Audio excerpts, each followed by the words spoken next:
별이는 가장 하고 싶은 게 뭐냐라고 묻는 거야. 그래서 나는 내 소주잔이 비어 있었어서 난 소주가 지금 먹고 싶다 하고 그냥 소주를 따라서 마셨거든. 그 순간 난 그냥 소주가 먹고 싶어 소주를 먹은 건데 내가 진짜 소주가 먹고 싶나? 이 소주가 난 왜 먹고 싶지? 약간 그렇게 딥하게 들어가기 시작하면 나한텐 그게 의미 없는 질문이 되어버리는 것 같은 거야. 내가 하는 일들의 선택도 약간 비슷한 맥락인 것 같아. 내가 지금 여행 가고 싶어. 그럼 가고 싶은 거지 그냥. 하고 이제 가. 근데 여행을 갔더니 거기서 살고 싶어. 그럼 그냥 살아. 약간 그런 건데 내가 거기서 진짜 살고 싶나? 내가 여행에 진짜 가고 싶나? 왜 유럽이지? 다른 곳이 아니라? 그렇게 생각하느라 보내는 시간들이 나한테는 좀 힘든 것 같아. 그래서 그냥 맨 처음에 하고 싶다라고 나온 거 그냥 바로바로 하는 것 같아. 그냥 그 순간에 나한테 집중을 하는 게 나는 재밌는 것 같아. 안녕하세요. 단순한 진심의 수수입니다. 수시로의 이야기 좀 오랜만이죠. 제가 수시로를 처음 기획했을 때 꼭 이 친구의 이야기를 담아야겠다고 마음을 먹었었는데 작년에 책을 쓰는 바람에 대화를 나눈 지 9개월이 훌쩍 지난 뒤에야 이렇게 이야기를 전달드리게 되었어요. 오늘은 저의 친구 별이의 이야기를 들려드리려고 해요. 성은 김이고 이름은 별이에요. 별이는 이름대로 정말 별난 친구예요. 별이는 처음 만났을 때부터 저랑 너무 다른 사람이었어요. 혼자 책 보고 글 쓰면서 혼자 시간을 보내는 저와 달리 별이는 파티를 좋아하고 누구와도 잘 어울리면서 주변에는 사람이 몰려들었어요. 또 조심스럽게 말을 골라서 하는 저와 달리 별이는 떠오르는 생각이 있으면 일단 거침없이 말하는 사람이라서 사실 처음에 별이랑 이야기를 하다가 저 혼자 상처를 받기도 했답니다. 그런데 이렇게 서로 다른 저와 별이가 어떻게 친구가 되었냐면요. 제가 바르셀로나에 여행을 갔을 때 어느 숙소에서 스태프와 손님으로 만나서 한 달 넘게 같이 살다 보니까 친구가 안 될 수가 없더라고요. 서로 달라서 좀 불편하긴 해도 같이 밥 만들어 먹고 여행 다니고 카페 가고 바에서 와인 마시고 또 서로 생일 축하해주고 나니까 얼렁뚱땅이긴 하지만 친구가 되어 있더라고요. 그렇게 7년이 지나고 이제 친구라는 단어를 떠올렸을 때 별이는 저에게 빼놓을 수 없는 소중한 친구가 되었어요. 저는 별이에게 인터뷰를 요청하면서 제가 그동안 몰랐던 별이의 이야기를 물어보기로 했어요. 제가 아는 별이는 사람들하고 잘 어울리는 자유분방한 사람이지만 종종 별이랑 새벽에 이야기를 나눌 때면 별이의 멍하고 좀 눈물기 많은 눈동자를 만나곤 했거든요. 저는 이번에 그 별이의 눈동자가 말하는 이야기를 듣고 싶었어요. 저는 별이에게 물어보았어요. 너는 너의 모습 중에 어떤 모습이 제일 좋아? 19살에 내가 좋았던 거는 무모한 지점들이 특히 그런 것 같아. 뭐 아이슬란드에서 히치하이킹을 하면서 여행을 하는데 영어는 나는 하나도 못하고 근데 이제 타가지고 이제 말도 안 되는 얘기들 하다가 우연히 뭐 그 사람 집에서 자고 그 사람이 뭐 낚시 가자 그래서 또 배 타고 낚시를 나갔는데 뭐 고래떼를 본다거나 아 진짜? 아무것도 할 수 있는 게 없지만 뭔가를 계속 해내는 나들이 나는 되게 좋은 것 같아. 지금도 막 아무것도 없고 다음 계획도 아무것도 없지만 뭔가 해나가겠지라고 생각하는 그냥 그런 것들 되게 나같지 않나. 별이는 아무것도 없이 뭔가를 해나갔던 19살 시절이 좋다고 말했어요. 별이가 19살일 때 저는 21살이었고 저희는 그 시절에 처음 만나게 되었어요. 그때 저도 별이처럼 아무것도 가진 게 없어서 뭘 하든 무모할 수밖에 없었어요. 계획도 목적도 없이 그저 하고 싶은 마음 하나만 믿고 움직였을 뿐이었거든요. 주변 사람들 모두 저를 걱정하는데 사실 저는 그렇게 불안하지 않았어요. 아무것도 없으니까 잃을 것도 없었거든요. 아무것도 가지고 있지 않으면 무엇이든 할 수 있어요. 누군가는 그 상태를 불안해하지만 별이는 그 하얀 도화지 같은 상태를 오히려 좋아했어요. 그리고 줄곧 별이는 어딘가에 정착하지도 않고 특정한 일에 매여있지도 않고 누군가와 평생 가는 약속을 하지 않고 살아왔어요. 별이는 가장 하고 싶은 게 뭐냐라고 묻는 거야. 그래서 나는 술을 먹고 있었고 내 소주잔이 비어 있었어서 난 소주가 지금 먹고 싶다 하고 그냥 소주를 따라서 마셨거든. 그 순간 난 그냥 소주가 먹고 싶어 소주를 먹은 건데 내가 진짜 소주가 먹고 싶나? 이 소주가 난 왜 먹고 싶지? 약간 그렇게 딥하게 들어가기 시작하면 나한텐 그게 의미 없는 질문이 되어버리는 것 같은 거야. 내가 하는 일들의 선택도 약간 비슷한 맥락인 것 같아. 내가 지금 여행 가고 싶어. 그럼 가고 싶은 거지 그냥. 하고 이제 가. 근데 여행을 갔더니 거기서 살고 싶어. 그럼 그냥 살아. 약간 그런 건데 내가 거기서 진짜 살고 싶나? 내가 여행에 진짜 가고 싶나? 왜 유럽이지? 다른 곳이 아니라? 그렇게 생각하느라 보내는 시간들이 나한테는 좀 힘든 것 같아. 그래서 그냥 맨 처음에 하고 싶다라고 나온 거 그냥 바로바로 하는 것 같아. 그냥 그 순간에 나한테 집중을 하는 게 난 재밌는 것 같아. 별이의 삶에는 맥락이 없어요. 제가 아는 별이의 발자취만 해도 그래요. 바르셀로나에서 민박집 스텝으로 일하다가 민박집 사장이 되고 한국으로 돌아와서는 와인바를 운영하다가 다 접고 자전거에 텐트 하나 싣고 동해바다 주변을 혼자 여행하고 강화도에서 시골집을 빌려서 민박을 운영하다가 또 다시 접고 바르셀로나로 여행을 가는 별이는 당장 1년 뒤의 미래도 스스로 알 수 없는 삶을 살아왔어요. 뭔가 정리가 안 되는 것 같아. 일상이 매일매일 너무 달라가지고 진짜? 그때그때 상황에 맞춰서 계속 달라지니까 뭔가 내일을 내가 알 수 없다는 것이 좀 혼란스럽지 않아? 내일의 나를 믿는 거지. 진짜? 그래서 원래 규칙적인 생활을 하는 편이 아니니까 그냥 이런 날도 있는 거지 뭐 그러면 다른 날에 더 쉬겠지, 더 잘 놀겠지 약간 이런 게 있고 잘 노는 날에는 이렇게 잘 놀았네, 너무 좋다, 그냥 아무 생각 없이 다 흘러가는 대로 그냥 두는 편인 것 같아. 지금의 내가 사소하게 하고 싶은 것들을 해나가다가 어느 순간 오면 받아들이는 거지. 저는 별이랑 비교하면 굉장히 계획적이고 삶을 통제하고 싶어하는 사람이에요. 저는 정해진 시간에 일어나고 밥을 먹고 일을 하고 산책을 해요. 삶에 느닷없이 일어나는 사건이 생기면 휘청이고 하려고 했던 걸 하지 못하면 좀 스트레스를 받기도 해요. 저는 흘러가는 대로 태평하게 살아가는 별이가 좀 부러웠어요. 그런데 반대로 별이는 저의 계획적인 모습이 부럽다고 하는 거예요. 자기는 많은 일을 하고 또 할 줄 아는 게 많은데 막상 무엇을 잘한다고 딱 하나 꼽기가 어렵다면서요. 별이는 하고 싶은 게 있으면 하다가 다른 일을 하고 싶으면 미련 없이 돌아서는 사람이에요. 하지만 어느 하나의 깊이를 가지려면 재미가 있든 없든 그 하나에 진득하니 시간을 들여야 하잖아요. 그렇다면 별이는 깊이에 대한 아쉬움은 없을까요? 일단 재미가 없어지면 하고 싶지 않으니까 못하겠어. 약간 근데 그런 거에 대한 동경이 있기는 해. 몇십 년 동안 막 뭔가를 해나가고 이런 게 너무 멋있지. 너무 멋있는데 그렇게까지 하고 싶은 걸 아직 못 찾았어. 못 찾았지만 자연스럽게 점점 깊어지고 있는 것들은 있지. 이를테면 스윙 댄스 같은 거. 맞아. 즐거우니까 계속 추게 됐던 건데 그게 지금 벌써 5년 차거든? 그러니까. 나도 내가 이걸 이렇게 오래 할 줄 몰랐어. 좀 더 잘해지고 싶은데 하면 연습 반짝하고 근데 이러다 보면 언젠가 많이 깊어지지 않을까 하는 생각이 있어. 대신 다방면으로 많이 아는 게 또 하나의 나의 깊이일 수 있겠다? 왜냐면 되게 다양하게 조금씩 알수록 새로운 걸 시작하기가 더 쉬워지는 것 같아. 잘한다는 게 뭘까요? 저는 별이가 스윙 댄스를 정말 잘 춘다고 생각해요. 별이는 춤을 정말 즐기면서 추거든요. 별이가 추는 춤을 보면 저도 막 신나고 엉덩이가 들썩거려요. 저는 별이가 잘해야 한다는 압박 없이 춤을 즐기면서 추는 게 정말 멋있다고 생각해요. 이것도 별이의 실력이자 춤의 깊이가 아닐까요? 그런데 별이도 처음부터 이렇진 않았다고 하더라고요. 나는 그냥 하고 싶었던 거지 잘하고 싶었던 게 없는데 한국에서는 뭔가 다 잘해야 될 것 같은 거야. 뭐 하다못해 스윙을 추더라도 잘해야 될 것 같은 느낌인 거야. 즐기는 게 아니라. 그래서 조금 힘들다가 바르셀로나 갔더니 거기는 뭐 10년 쳤는데 잘 못 쳐. 근데 표정 너무 밝아. 막 너무 행복해. 취미 오브 취미야. 그래가지고 그분 표정을 보면 나도 밝아. 내가 잘 추고 못 추고를 떠나서 그냥 기분이 좋아져. 근데 그게 나한테 되게 편안하게 해줬던 것 같아. 늘상 자유로워 보였던 별이에게도 안 맞는 환경이 있었고 그게 한국이었어요. 별이는 한국에서 뭐든지 잘해야 할 것 같다는 압박감을 느꼈다고 했어요.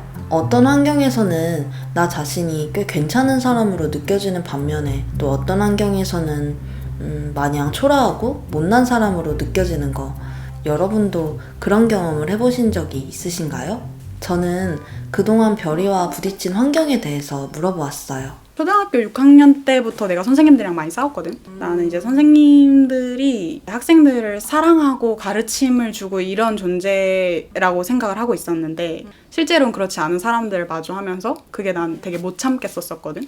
근데 선생님이 나한테 너 되게 잘 지내는 애인 줄 알았는데 모범생 같은 애인 줄 알았는데 너 되게 이중적이구나 막 이러면서 난 널 정말 사랑하는데 어떻게 나한테 이럴 수 있니? 이런 얘기를 하는 거야. 쳐다보지도 않고. 교무실 차가운 바닥에 구석에서 이제 무릎 꿇고 앉아서 반성문을 쓰는데 그게 또 되게 하기 싫더라고.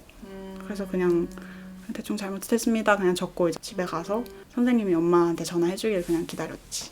엄마가 이제 선생님 전화 받으러 들어가더라고. 근데 그때 엄청 많이 맞았어. 우리 부모님 되게 가부장적이셨거든. 외출 금지 당하고 뭐 수련회도 못 가고 아예 그때 그 타이밍 맞춰서 또 이사도 갔었거든. 그래서 전학을 가거나 아니면 학교를 자퇴를 하거나 이제 두 가지 선택지를 줬고 나는 이제 자퇴를 선택했던 거였지. 별이는 14살 중학교에 들어가자마자 자퇴를 했어요. 저는 20살이 될 때까지 평범한 학생으로 중고등학교를 다니는 동안 별이는 울타리 없이 세상으로 툭 떨어져 불확실한 삶을 살기 시작했어요. 그때 별이의 마음은 어땠을까요? 저는 별이가 많이 두렵고 막막했을 거라고 짐작했어요. 되게 아무렇지 않았어. 그 학교 생활이 내가 엄청 즐겁진 않았던 거 알았던 것 같아. 근데 그런 시선들은 확실히 있었어. 그래서 너가 학교 나와서 결국 뭐 하는데? 약간 이런 식의 잣대들 그런 얘기를 간혹 하시는 어른들이 있으니까 필요 이상으로 열심히 지냈지. 좀 더 놀고 좀 더 친구들이랑 시간 보내고 좀 더 시간 허투루 쓰고 해도 됐는데 이런 데서 인턴십도 하고 있고요. 이런 데서 일하면서 내 돈 내가 용돈 벌어서 이런 수업도 듣고 있고요. 약간 이런 거 계속 증명해내려고 했던 것 같아. 그러다 그게 힘들어지면 돈을 모아서 여행 갔지. 여행 가서 내가 증명할 필요가 없으니까. 여행이 나한테 약간 도피처였지. 어떻게 보면. 근데 여행을 하고 오면 또 되게 또 대단하게 보는 거야. 17살에 인도를 갔다 왔어? 하면서 약간 이렇게 되는 거지. 그래서 괜찮은데? 약간 하면서 뭔가 내가 증명함과 동시에 내가 하고 싶은 걸 할 수 있는 거야. 그래서 여행에 좀 더 빠졌던 것도 있는 것 같아. 별이는 또래보다 일찍 학교랑 가족이라는 울타리에서 벗어나서 맨몸으로 환경과 부딪히면서 자신의 이야기를 써내려갔어요. 그 과정에서 정말 많은 사람을 만났어요. 나한테 사람이 학교이지 않았을까 싶어. 원하던 원치 않던 좋은 것이든 나쁜 것이든 사람이 좀 나한테 양분이었고 무리였고 일을 할 때 둘 중에 하나야. 사람들이. 내가 어리니까 날 이용해 먹으려거나 아니면 어린데 일을 하려고 하니까 너무너무 도와주고 싶은 사람. 정말 극단적이야. 중간은 없어 나에게. 저는 물어보았어요. 별이의 삶에서 절대 빼놓을 수 없는 사람은 누구냐고요. 뭔가 명주 언니가 나한테는 되게 어른이었어. 내가 생각하기에 어른의 그것과 가장 맞닿아 있는 사람이었거든. 내가 유럽 여행을 떠돌다가 바르셀로나 가게 됐는데 돈이 없으니까 좋은 공간을 하고 있어 보이는 사람들한테 메일을 써서 보냈어. 언니는 되게 작은 공간을 운영하고 있었어서 스텝은 필요가 없지만 만약에 잘 곳이 없으면 재워줄 수 있어요. 그러니까 일단 와봐요. 이렇게 딱 연락을 해준 거야. 그래서 이제 갔지. 그냥 언니는 그냥 여행자처럼 해서 자다 가요 이거였는데 나는 일단 재워준 게 감사하니까 청소를 하고 그냥 조금 그랬었지. 근데 언니가 한 달 지나고 별아 월급이야 하면서 이제 책 한 권 하고 월급을 주는 거야. 그래서 나는 언니한테 받은 게 너무 많으니까 당연히 그냥 기쁜 마음으로 도와준 것 뿐이었거든. 별아 월급이야 하면서 주니까 나는 언니 못 받는다고. 나는 이미 받은 게 너무 내가 이걸 어떻게 받냐고 그랬는데 언니가 그때 딱 정색을 하면서 별아 너가 일한 거에 대해서는 명확하게 받아야 돼. 이걸 널 위해서가 아니라 너가 만날 다른 사람들을 위해서도 그리고 너가 앞으로 세상 사람들을 위해서도 일한 거에 대해서는 너가 정당하게 받아야 되는 게 맞는 거야. 이렇게 딱 하는 거야. 거기서 약간 심쿵했지. 말이 너무 멋있잖아. 난 그냥 바라지도 않고 한 거였는데 이걸 더 큰 걸로 돌려주니까 나도 계속 더 큰 걸로 나도 해주고 싶은데 난 여력이 안 되고 그래서 약간 또 속상해 하던 때가 또 있었거든. 그때는 언니가 또 그러더라고. 내가 좋아서 하는 거고 너가 이렇게 많이 받으면 아마 너는 많이 줄 수 있는 사람으로 너도 클 거야 이러는 거야. 그래서 그러면서 세상이 아름다워지는 거 아닐까 이러더라고. 그럼 너에게 명주는 어떤 존재야? 항상 감사한 사람이지. 그리고 되게 내가 더 나처럼 살 수 있게 해주는 사람인 것 같아. 이미 나에게 줬던 기회들이 그랬고 그 기회들이 내가 좀 더 나를 찾을 수 있는 그런 방법들이 됐었고 언니가 해준 말들도 그랬고 그래서 난 학교에서 삶을 배운 게 아니라 그냥 세상에서 삶을 배웠는데 너무 좋은 스승을 만난 거지. 삶을 살아가는 태도를 가르쳐주는. 저도 명주 언니를 알아요. 저와 현우가 바르셀로나로 돈 없이 여행을 떠났을 때 저희를 한 달 동안 거두어준 사람이 바로 명주 언니거든요. 그러니까 명주 언니는 돈 없는 풋내기들을 모두 거두어준 거예요. 하지만 언니는 있는 거 없는 거 다 퍼주는 사람은 아니었어요. 자신이 줄 수 있는 것은 기꺼이 주되 또 자신이 줄 수 있는 것만 주었어요. 지금 돌아보면 명주 언니는 선을 잘 지키면서 선의를 베푸는 참 현명한 사람이었던 것 같아요. 우연히 만난 사람이 내 삶에 깊숙한 자국을 만들어서 결코 잊을 수 없는 사람이 되어버리는 일이 삶에서 종종 일어나는 것 같아요. 별이에게 명주 언니가 좋은 자국을 만들어준 건 참 아름다운 일이지만 사실 살다 보면 원치 않는 자국을 내는 사람들도 만나잖아요. 별이는 그런 사람들을 어떻게 대하는지 궁금했어요. 난 예전에는 나랑 의견이 다르잖아? 그러면 되게 이해를 못했어. 내가 너랑 나랑 달라? 그럼 누가 맞는지 옳은지 그른지를 증명해냈어야 됐어. 되게 벙쪄도 하고 억울해도 하고 막 이런 감정을 되게 표현을 했던 것 같은데 이제는 내가 생각하는 게 나는 옳더라도 그 사람이 지내온 삶을 보면 그게 아닐 수 있겠다라는 것들을 경험으로 알게 되니까 그냥 눈으로 보이는 행위들, 그 사람이 하는 언어 이런 것보다 그 사람의 안으로 좀 더 들어가 보려고 하는 것 같아. 그래서 저번에 누가 나한테 물어봤었어. 별님은 어떤 사람이 되고 싶어요? 이렇게 물어봤을 때 나는 누군가를 미워하지 않는 사람이 되고 싶다라고 얘기를 했었거든. 그게 같은 맥락인 것 같아. 내가 누군가를 미워하면 그게 나도 힘들어. 그래서 나는 미워하지 않기를 선택해. 누군가를 미워하지 않으려고 노력하는 이유가 내가 미움받을 짓을 많이 해서 그런 거지 않을까 싶기도 하고 나는 정말 눈치를 안 보니까 내가 실수했던 적이 더 많았던 것 같아. 내가 실수를 많이 하고 지내보니까 누군가 나한테 뭐 미움받을 짓을 하더라도 그게 용서가 되는 거지. 저는 누군가랑 부딪히면 평화를 깨트리기가 싫어서 혼자 조용히 삭히고 동굴 속에서 침잠해 있기를 선택하곤 했는데요. 그러다 보니까 바깥은 평화로웠지만 제 안에는 미움과 원망으로 가득 차서 결코 평화롭지 않았어요. 서로 부딪히고 싸우더라도 갈등을 마주하면서 상대방이 안으로 들어가야 내 안에 쌓인 미움과 원망도 사라진다는 것을 마음이 많이 아프고 나서야 알게 되었어요. 저는 사람하고 부딪히고 갈등을 풀어가는 일이 어렵지 않은 별이가 부러웠어요. 너는 어떤 능력을 가지고 있는 것 같아? 관계성에 있어서? 난 좀 편안한 사람이지 않나 싶기는 해. 아 맞아. 그냥 언제 어떻게 연락을 해도 맞아. 그냥 괜찮을 것 같은 사람인 건 있는 것 같아. 언제나 받아주는 편이기도 하고 나도 이 사람에 대한 기대가 없고 그러니까 기대가 없다는 게 난 꼭 나쁜 게 아닌 것 같아. 기대가 맞아. 없다라는 건 그 사람이 어떤 상태이든지 나는 응원하고 옆에서 들어주고 해줄 수 있는 사람이라고 생각을 하거든.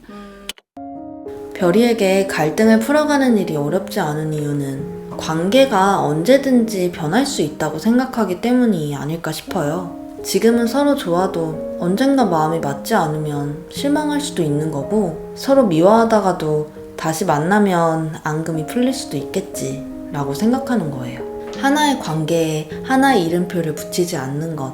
별이는 관계를 그저 가볍게 흘러가는 물처럼 바라보는 것 같았어요. 별이는 관계가 되었든 일이 되었든 삶의 굵직굵직한 선택이 되었든 너무 깊이 생각하지 않고 가볍게 마음이 가는 대로 살아가고 있어요. 묵직한 고민을 비우고 자잘한 미련을 비우면서요. 저는 별이한테 앞으로는 어떻게 살고 싶냐고 물어보았어요. 나중에 나도 지금같이 살았으면 좋겠어. 새로운 거를 무서워하지 않았으면 좋겠고 그거를 좀 더 보다 적극적으로 찾아 나갔으면 좋겠고 내가 느끼기에 나는 아직 좀 더 경험에 나의 경제적인 부분을 투자해도 지낼 수 있는 사람인 것 같아. 언젠가 내가 이 노후들을 대비해야 되고 준비해야 될 때가 있을 거라는 거는 알고는 있는 거지. 그리고 그게 다가오고 있다라는 사실도 알아. 하지만 그게 지금이 아닌 거지. 아직은 괜찮은 것 같아. 별이와 친구로 지낸 지도 어느덧 7년이 넘었어요. 그동안 매사에 진지하고 묵직했던 저는 조금 가벼워졌고 바람처럼 가벼웠던 별이는 조금 더 묵직해졌어요. 오래간만에 만나 긴 이야기를 나누면서 이제야 우리도 좀 비슷해지는구나 싶어서 웃음이 났답니다. 그날 별이가 저에게 이런 말을 했어요. 예전에 봤을 때보다 훨씬 밝아진 것 같다고요. 그건 아마 이 수시로 덕분이 아닌가 싶어요. 제가 좋아하는 사람들을 찾아가서 정말로 그 사람한테 궁금한 걸 물었고 그들은 하나같이 저한테 진심으로 이야기를 나눠주었어요. 그 시간들이 저에게 타인에게 다가갈 용기를 만들어 주었고 저는 그 용기로 다양한 사람들을 만나면서 조금씩 밝아지기 시작한 것 같아요. 저는 수시로를 하면서 우연히 만난 사람과 우연히 어떤 이야기를 나누며 결코 잊혀지지 않을 순간을 간직하게 되었어요. 수시로가 저한테 준 선물이에요. 여러분들께도 수시로의 이야기가 선물 같았기를 바라면서 수시로는 여기서 작별 인사를 드릴게요. 그동안 수수의 시선으로 수시로의 이야기를 들어주셔서 정말 감사합니다.